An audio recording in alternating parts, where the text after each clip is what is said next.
All right, FX Accuracy special guest, Ted Bier. Thank you for visiting us. It's my pleasure. It has nothing to do with the winter in Wisconsin, Nope. the 100-yard range, the new building. None of that had any influence just on me. Pure coincidence.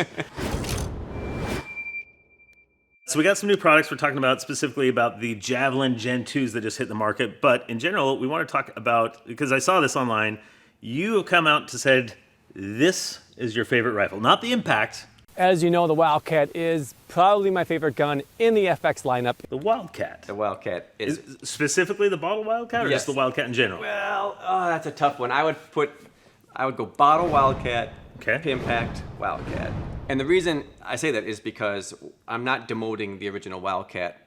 Move this man!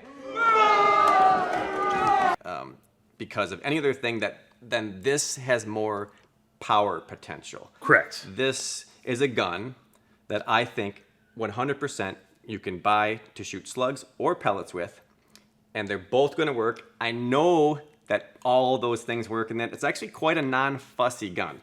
But the other Wildcat, the original Wildcat, doesn't have the oomph of this one. It's really a pellet shooter for the most part. You know, you go back 7, 8 years ago, Impact and Wildcat were introduced at the same EUA, right? I believe you were there. It was really close, yep. Initially, the Wildcat was the hot shit gun, right? Yeah. Everyone looked at the Impact like, huh? And the Wildcat this was a beast. Everybody wanted the Wildcat. It really changed the landscape of airgunning, right? It did. When they took the Wildcat and they started to put the extra features on it, especially when you talk about the Mark III, where quite a few new features came about. It really took a huge leap forward with the BT model. And what I love is because most people know the Wildcat and the Maverick they're closer than cousins. They're They're kissing cousins. There might have been some inbreeding there.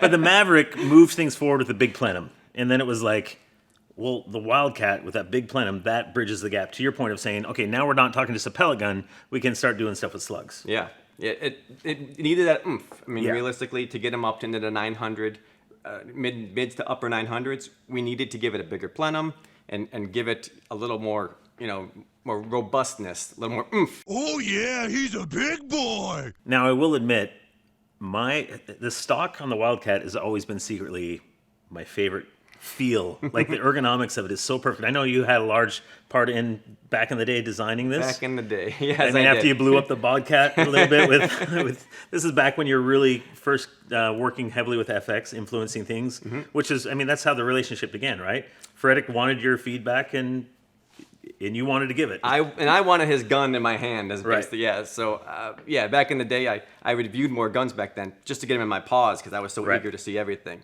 With regards to the stock, it started with the Bobcat. Right. They sent out the first edition to me, and I did not like the stock one bit. So I complained about it, and then I believe you complained on video. I did complain on a video. But I'm going to be honest with you, I agree with a lot of guys on the forum that say it's not the most flattering of clothing for this gun. Kind of like putting Sofia Vergara in a muumuu. Nah. Somewhere between 30 and 40 minutes after that video went live, I got a phone call that said, okay, you don't like that Bobcat stock? Guess who's making the next Bobcat stock? Here. Yeah. So after I helped make the Bobcat stock, Frederick, the Wildcat. then the Wildcat came along. Frederick knew how I liked it, and he put me to work on this one. Okay, so I agree. The Wildcat, though I've always felt the Wildcat, I know it has multiple lengths, barrel lengths, 500, 600, 700. I feel like for me, the compact, the 500 millimeter is the best version of the Wildcat. It works better at 500, me personally. Yeah. And I know I work for the company, but if I'm going 700, maybe I'm looking at the impact versus the compactness, right? Yeah, what makes this so amazing is its balance and Right. And How it feels. It is at its, in my opinion, it shines the brightest in this. Especially if I'm shooting off a bench, who cares? The 700 works Oh, great. yeah. Yeah, but I'm thinking more of a wood walker, stalker, whatever you want to call it. Be very, very quiet. I'm hunting rabbits. Yeah, this is a good truck gun, in my opinion, like the ultimate farm walker. Okay. You got 15 acres of farmland and you're strolling around, and yes, I love it. So now let's talk about, because I know for you, you've really been a purist with pellets. Yep. Matt, the other South African boys, have kind of moved us along into slugs these last couple of years. You were a little bit of the old man, get off my line, I'm going to stick with my pellets. No! God, please, no! No! Yeah, I fought tooth and nail. I kicking and screaming, they dragged me into slug land. I didn't see the point of it. I'm very good with a pellet gun, and I can pretty much do whatever I want to with You have that. nothing to prove with pellets. Nothing yes. to prove. But then just go ahead and put a couple slugs in. Take those shots in the wind where you're quite used to holding 8 to 12 inches at long Right. range, and you're holding 2 to 4. It's hard to come back from that. It makes it a more effective tool for Right. hunting and pest control. Dancing guy there.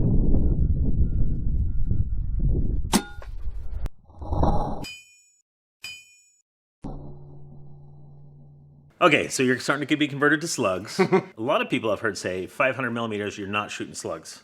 What have you found? I found that to not be true at all. Just that with a shorter gun, you choose a smaller, shorter slug. You're not going to be shooting 40 grain slugs Right. through a gun like this, but the 20 to 24 grain, those are right on the money. And when it puts them out at 900 to 1,000, you have the ideal slug speeds for these projectiles. So you're not limping along as Right. best you can. It does it, and it does it well. Okay. If you were to shoot the heavier stuff, now you're coming in at speeds between low 800s, that kind of stuff, and you lose the Because you don't have the barrel length or runway Yeah. to get the speeds you need. Obviously, you have the power, Yep. but the runway, you need... No más, no más. When you're talking about the speeds for slugs versus the speeds for pellets, slugs have these windows of speed where they're more accurate, whereas pellet is a much broader, from 850 Right. to 950, they're good. So that's just the reality, is if you're shooting slugs, you need to put a little bit of time. Now, once you find the slug in the gun, assuming you don't mess with it, you're golden, right? That's it. You're done. But Right. you're not done. That's not the only thing you get to shoot Sure. now. With the power controller on the back here, You get your different tunes. Yeah. and I can tune the gun for shooting 21 grain slugs at 960 feet per second. Then I can turn that down. Yep. Put in my 18 grain Put your JSPs pellets. and my Hades. Yeah. This means we can shoot slugs and pellets. And here's a demonstration. You hear that wind? It's up now. 5 shots with the slugs and 5 shots with the Hades. It's a hell of a way to start out. Tell me this is recording this time. Okay, it is. It is. 1, 2, 3.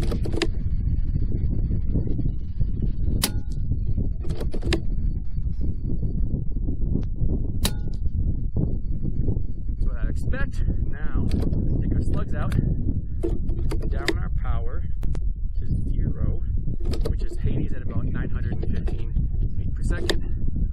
5 shots on the one below it. Okay, about an inch lower.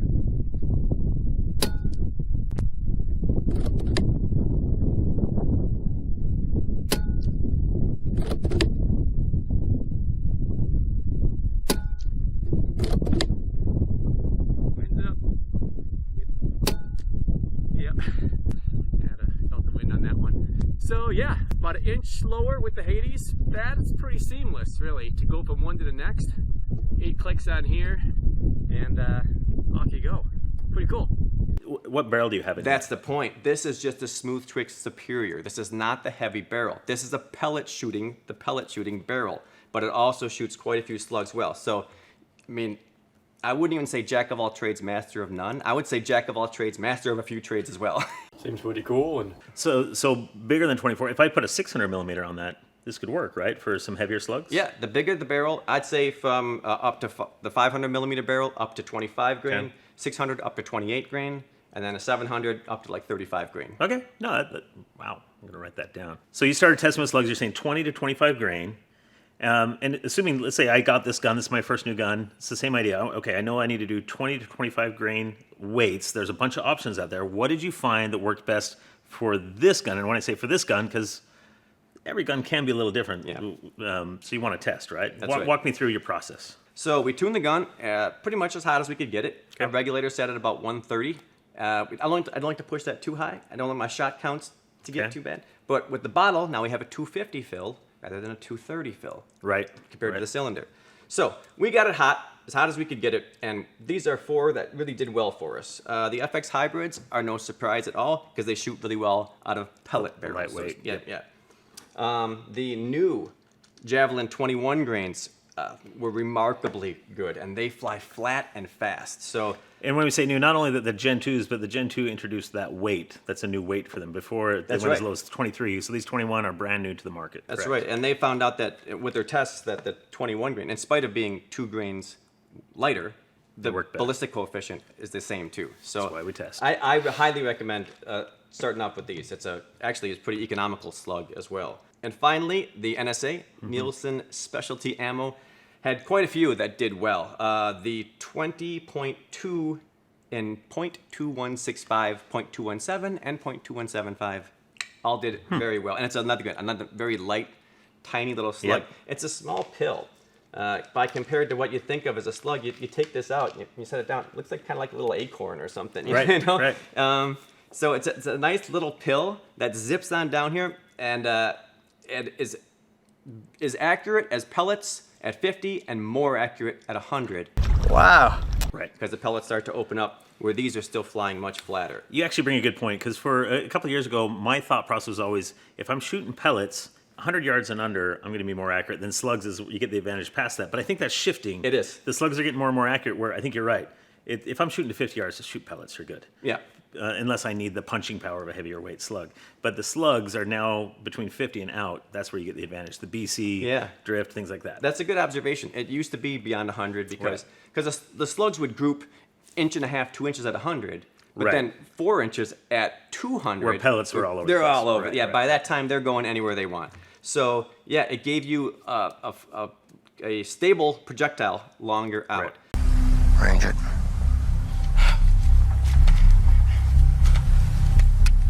$870 yards in closing. But, like you said, that was 100 and beyond the slugs were better. But the slug accuracy is getting better and better. Creeping closer and closer. This is fascinating, because I know you see it too. You've been in the industry for such a long time. You've been shooting longer than almost everyone watching this, because I think you found PCPs the second they were made. But you've seen it all. You've seen it's like someone growing up in a town where it's like, oh, I remember when that was all farmland. It is that way. Yeah, yes. That's awesome. Now, here's an interesting observation. You have the sizes, everything from the Nielsen's that's 216.5 to 217s to 218s to 218s. Yep. Not really a rhyme or reason there as far as what shoots better than others. That's another thing why we said earlier that you have to take by the 20. Right. Because while the ammo is consistent, in other words, if you find .2165s that shoot well from your gun, you can count on buying more 2165s, and they're going to be accurate. But you can't really count on an actual size like, oh, if my gun shoots Nielsen 2165s, it'll shoot my Zan 2165s or my Javelin 2165s. No, it doesn't work that way. Buy as much as you can, as many diameters as you can. The only way you're going to really know is to test them. So let me give my observation of pros and cons. What's great is they're all shooting well. I mean, the Nielsen's, if you're in the U.S., that's easy to get them. And I know outside of the U.S., that's a little bit trickier, right? So you can get a really great price because they're more of a direct-to-consumer.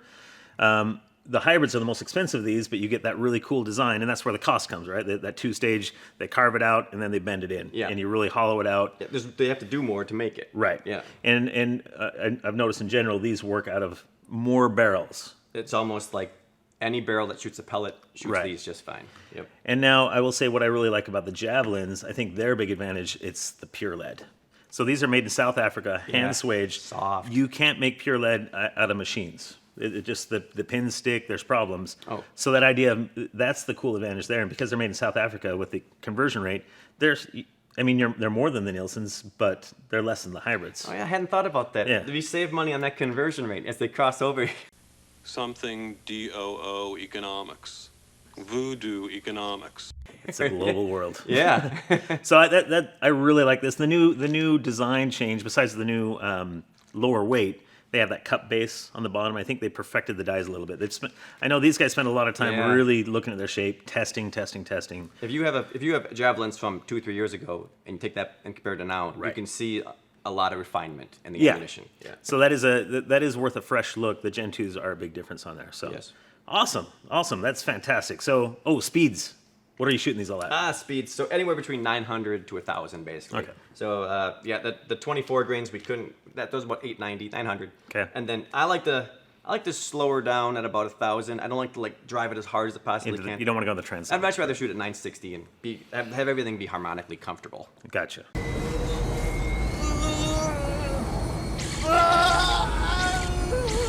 What have I done? Well, preliminary, and I mean preliminary, like 15 minutes ago outside. You're saying you had some halos? I got them in Sure, my yes. Here's some pictures. I have them. Okay. And we took them out, and the early results suggest that this thing will be a lights out halo shooter. So We promise they're coming. yes, They are near the finish line. I had to pretty much tackle Matt Dover to get him Yeah. out of it. Yeah. No, very excited by the design. We won't say more about that because Don't say more. it's coming. All I'm saying is, I was much less excited till about 15 minutes ago. Now I'm more excited. Buckle up, baby. Are you kidding me?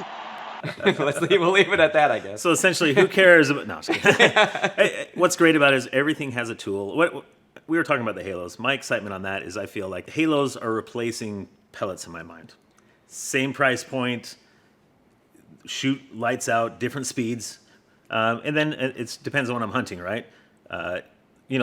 Hybrid, especially in the bigger calibers, they really open up. We were talking about the 35 caliber that just came out.